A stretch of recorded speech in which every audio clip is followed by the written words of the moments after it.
کسی کا راز فاش کرنا۔ سرور کائنات شاہ موجودات صلی اللہ تعالی علیہ وسلم نے ارشاد فرمایا، جب آدمی کوئی بات کرے پھر ادھر ادھر دیکھے تو وہ بات امانت ہے۔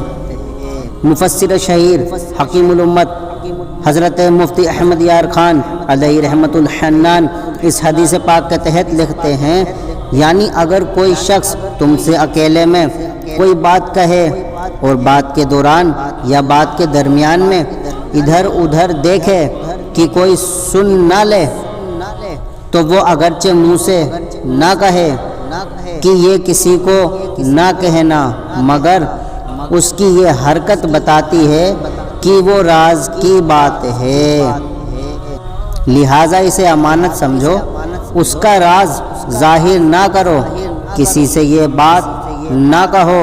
سبحان اللہ، کیسی پاکیزہ تربیت ہے۔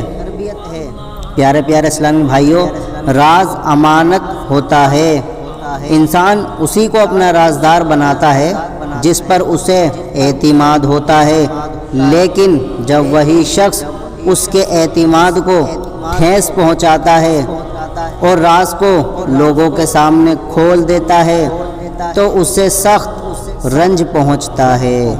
مفسر شہید حکیم الامت حضرت مفتی احمد یار خان علیہ رحمت الحنان فرماتے ہیں، خیانت صرف مال کی ہی نہیں ہوتی بلکہ مال، راز اور عصمت وغیرہ سب میں ہوتی ہے، بلکہ مال میں خیانت سے بدرجہ بدتر یعنی کہیں زیادہ بری رازداری میں خیانت ہے۔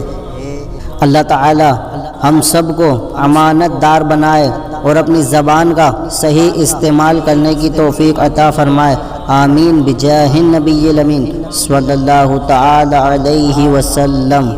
اسلامی معلومات کے لیے سبسکرائب کیجیے، ہماری لیٹسٹ ویڈیو کے لیے بیل آئیکن پریس کیجیے۔